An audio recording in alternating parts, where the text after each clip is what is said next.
एक बार ठाकुर जी श्यामा सखी बन करके गए। ठाकुर जी ये विचार करके गए, मैं जाके किशोरी जी के मन की देख के तो आऊं। ये मेरे सामने तो प्रिय प्रिय बोले मोए, मेरे बिना ही मोए मेरे बारे में कहा बोले, मैं एक बार सुन के तो आऊं। नीचे लहंगा पहनो है, ऊपर चुनरी पहनी, बिल्कुल यहाँ तक पूरी चुनरी लगा ली है, हाथन में बढ़िया चूड़ी पहनी है, कानन में कुंडल पहने हैं, क्षुद्र घंटे का यशोदा मैया ने पहनाई, वहां में छोटी छोटी घंटी लग रही है, वह कौंधनी बना करके कमर में पहनी है, पामन में पाजेब पहनी। ठाकुर जी गए श्यामा सखी बन करके किशोरी जी के पास, बरसाने में प्रवेश कियो। सबरी गोपी कहे आहा कैसी मनोहर चाल है, नेक सी गोपी कैसी मटक मटक के चल रही है। अरे सखी तू कौन की लाली है? ठाकुर जी तेज तो हैं बोलवे में, जो पूछे तू कौन की लाली, बोले तेरी हूँ, भूल गई। अरे बड़ी चपड़ चपड़ बोला है। पहुंच गए ठाकुर जी बरसाने। बरसाने में द्वार पर जाकर के सखीन से बोले मुझको भीतर जान दो। सखी बोली कौन हो तुम? बोली मैं श्यामा सखी हूँ। कहाँ ते आई हो? बोले पास के गांव नंदगाम ते आई हूँ और मुझ किशोरी जी ते बहुत जरूरी बात करनी है, मुझको मिलवाओ। सखीन ने बोली भानु बाबा के पास जाओ, शिकायत आदि करनी है, कोई न्याय चाहिए तो वहां जाओ, ये किशोरी जी के पास आवे के लिए नहीं है। नहीं हम तो किशोरी जी से ही बात करेंगी, ऐसी बात है कि मैं वृषभानु जी से ना कह सकूं। सकीन ने जाकर के भीतर किशोरी जी से कही, हे लाडली जो, बाहर एक गोपी ठाड़ी है और यूं कह रही है कि वह को आपसे ही बात करनी है और आपसे बात करके कछु न्याय करानो है।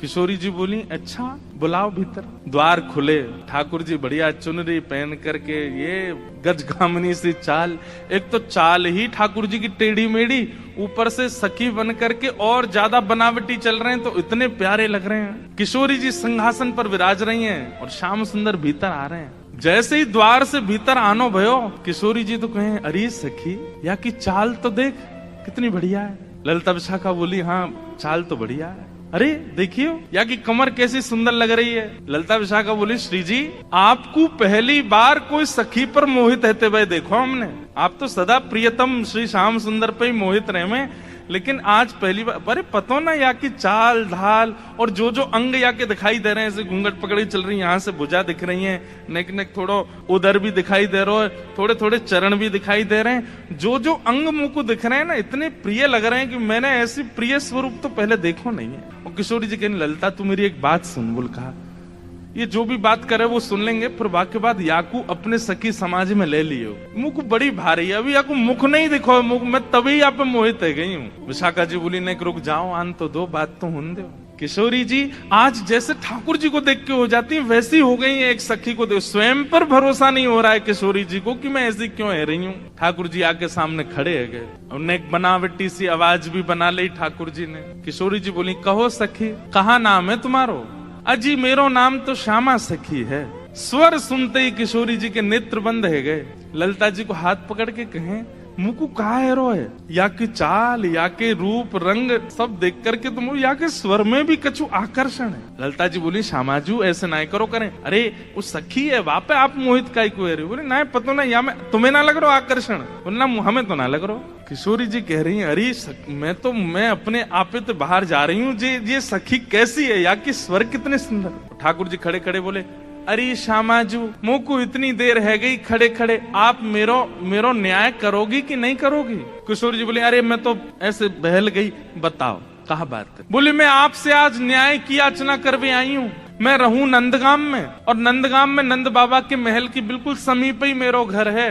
तो विशाखा जी बोली तो नंद बाबा के पास जाती न्याय लेवे, तुम बरसाने का को आई हो? बोले वहां नहीं मिलेगा, यही मारे तो यहाँ आई हूँ और बात इतनी गंभीर है कि मैं वृषभानु बाबा ते ना कह सकूं, आप ते ही कहूंगी। किशोरी जी बोली कहो। श्यामा सखी रोने लगी ठाकुर जी रोने लगे, आंसू ने पहुंचने लगे। अरे मैं कहाँ बताऊं, कैसे मोहते कहूं, मुझको तो लज्जा आ रही है बतावे में। श्री जी बोली ऐसे मत करो, बताओ बताओ कहा बात है। बोले कल परसों में दही बेकवे के कायजे जाई रही, इतने में मार्ग में श्याम सुंदर आए गए। किशोरी जी थोड़ी सहम गई, श्याम सुंदर? बोला हाँ। अरे तुमने उनको बड़ी प्रशंसा सुनी है, उनकी बड़ी महिमा सुनी है, पर तुम उनके अंदर की ना जानो, वे बड़े छलिया हैं, बड़े कपटी हैं। किशोरी जी बोली कहा कियो श्याम सुंदर ने? मैं तो मटकी भर के जाए रही बेकवे के काजे, मार्ग में मिल गयो, रोक लियो मेरो मार्ग, और मार्ग रोक के बोले मुझको कर दो।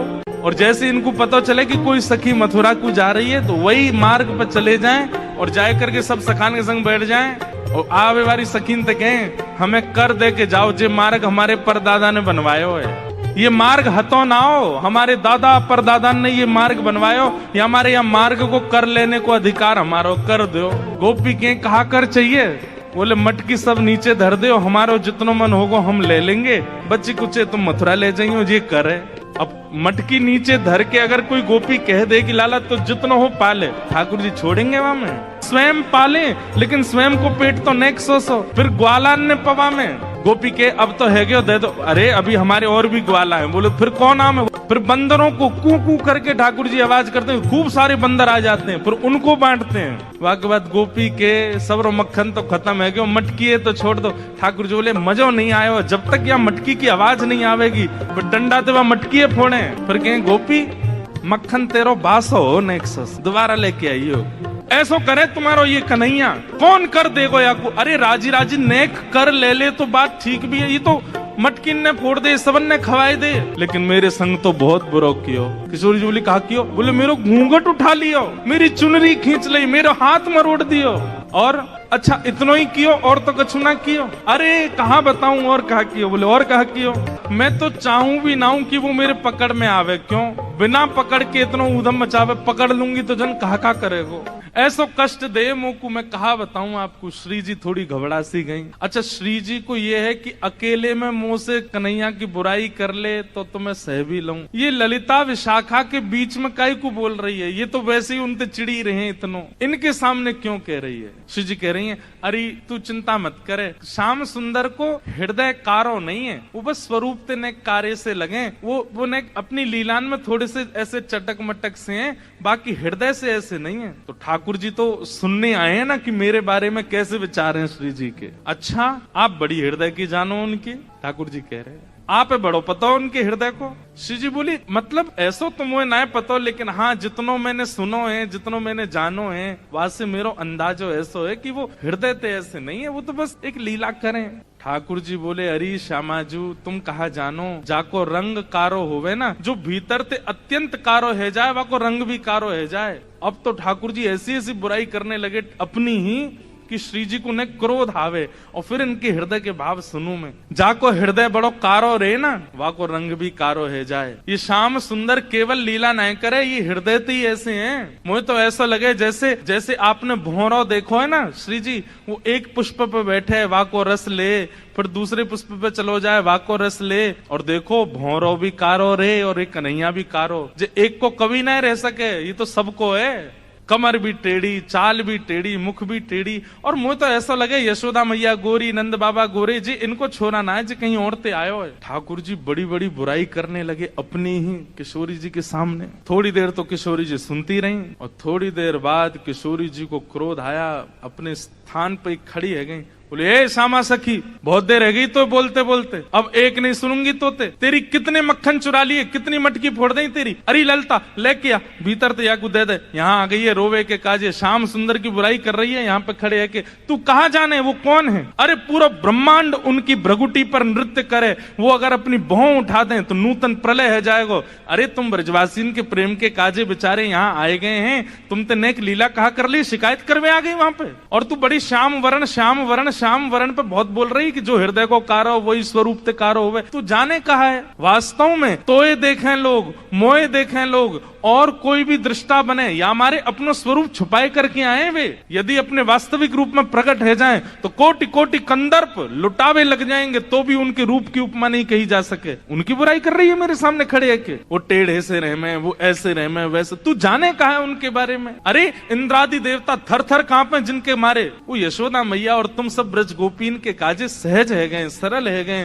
प्रेम के अधीन है करके सब लीला कर रहे हैं, और उनकी शिकायत कर भी आ गई है मेरे सामने। ठाकुर जी सुन के बड़े खुश है रहे मनी मन। जैसे श्री जी ने शांत है जाए, ठाकुर जी फिर एक कोई बात बोल दे, फिर श्री बिल्कुल मत बोलियो, एक शब्द नहीं सुनूंगी श्याम सुंदर के लिए। ये पूरा ब्रह्मांड उनका स्वरूप है, उनके रोम में कोटि कोटि ब्रह्मांड लुढ़कते हैं। इस ब्रह्मांड पर कृपा करके, इस भूमि पर कृपा करके वो जन्म लेकर के नंद यशोदा के यहाँ आ गए, और तुम उनके महत्व को नहीं समझ रही हो। अरे कोई ऊंची पदवी पर बैठो भयो, जब प्रेम के अधीन है जाए तो वो अपनी पदवी छोड़ करके कई बार आपके संग बैठ के पान लगे, आपकी थाली में बैठ के भोजन करने लगे। कोई आपकी थाली में भोजन कर रहा या को मतलब वो आपसे प्रेम बहुत करे।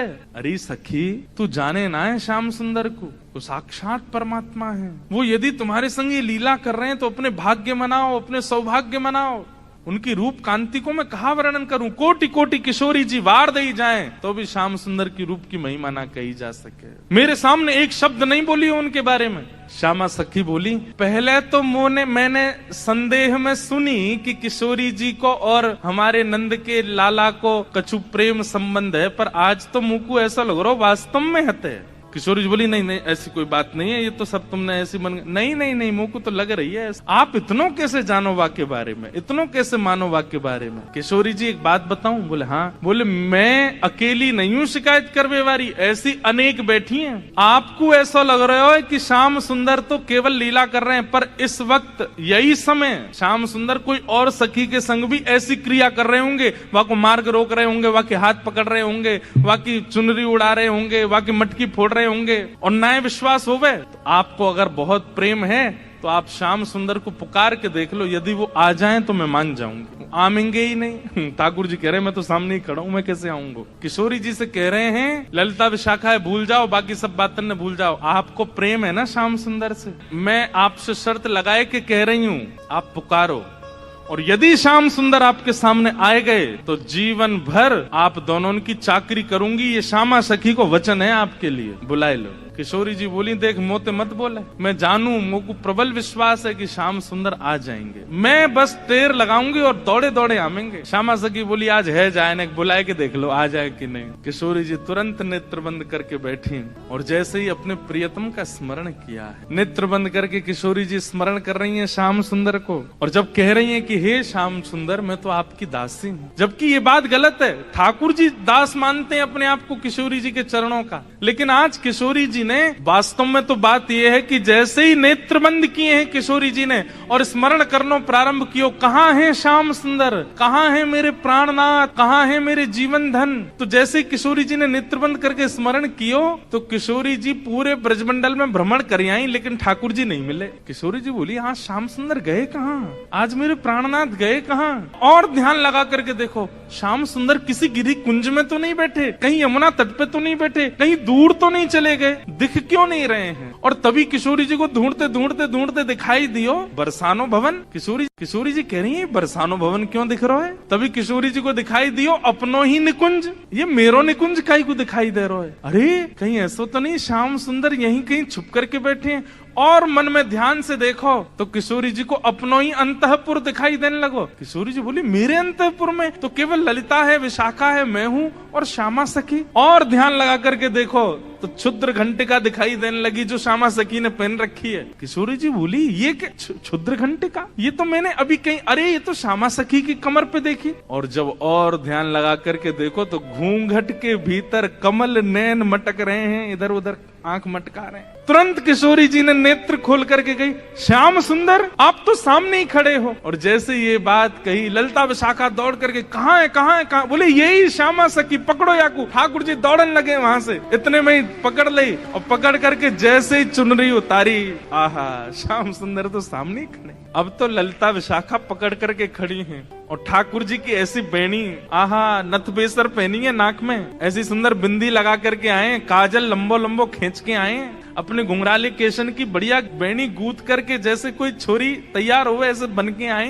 किशोरी जी बोली, पकड़ के रखो अब इनको, ने रज रज के देख तो लूं आज। हैं सामने आए के श्यामा सखी बन के अपनी बुराई कर रहे हो मुझे। अरे श्यामाजू, मैं तो आपके हृदय की जानवे आयो कि आप मेरे बारे में कैसी विचारधारा रखो, मेरे बारे में आपके हृदय में कैसे भाव हैं। किशोरी जी बोली, तो कहा सुनो आपने कैसे भाव हैं।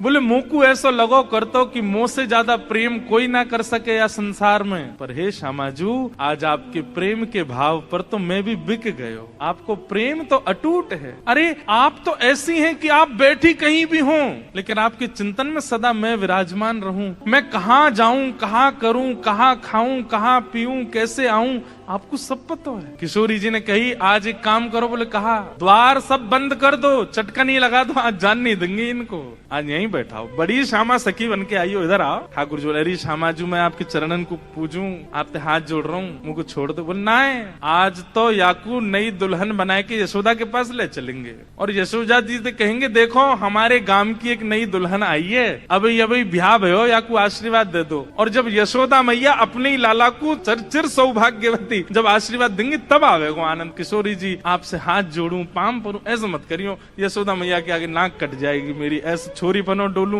वो वैसी मेरे पीछे पड़ी रहे। ए लाला ने अपनी चाल सुधार, दूर ते ऐसा लगा कोई गजगामिनी छोरी आ रही है का, उन्हें पता चलेगी मैं लहंगा फरिया पहन के डोल रहा हूँ, बहुत बहुत नाराज, उनके सामने नहीं, आपके सामने आ सकूं ऐसे। किशोरी जी को इतना अच्छा लग रहा है कि आज श्याम सुंदर घबरा रहे हैं। इतना घबरा काहे करो, यहाँ पे बैठो, बगल में बैठा। सब सखी लाई किशोरी जी के बगल में ठाकुर जी को बैठाए दियो। अब श्री जी के मन में कौतिक आयो है, अरे ललता विशाखा, ठाकुर जी को हाथ पकड़ लियो, ठाकुर जी घबरा रहे हैं, जन कहा करेंगी, नेक्स्ट सामने तो आओ ललता विशाखा। दोनों सामने आ गई और बोली देखो हमेशा या सिंहासन पर प्रिया प्रियतम विराजमान हूँ मैं, लेकिन आज दो दो प्रिया बैठी हैं, एक श्याम प्रिया एक गौर प्रिया। अब ये बताओ दोनों में सुंदर ज्यादा कौन लग रहा है, ये ज्यादा सुंदर लग रहे हैं या मैं ज्यादा सुंदर लग रही हूँ? लहंगा इनने भी पहनो, मैंने भी पहनी है, बेनी मैंने भी गुथी है, इनने भी गुथी है, माथे पे बिंदा मैंने भी लगाया, आंखन में काजल इनके भी मेरे भी, सब कुछ।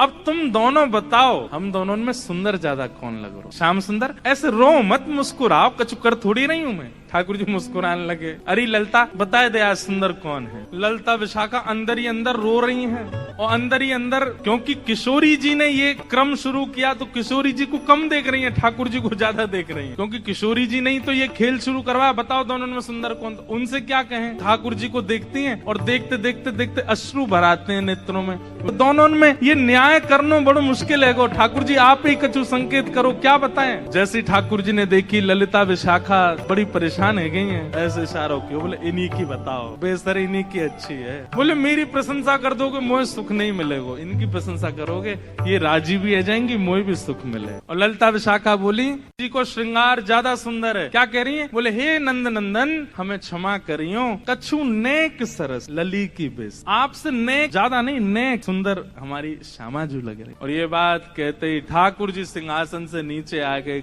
अरे जय हो हमारी श्यामा जी की जय हो, हमारी लाडली जी की जय हो, हमारी वृषभानु दुलारी की जय हो। सब जय जयकार करने लगे। किशोरी जी बड़ी आनंदित है गई, लेकिन मनी मन सोचने लगी अरे ललता तेने गलत कियो, ठाकुर जी ज्यादा सुंदर लग रहा है।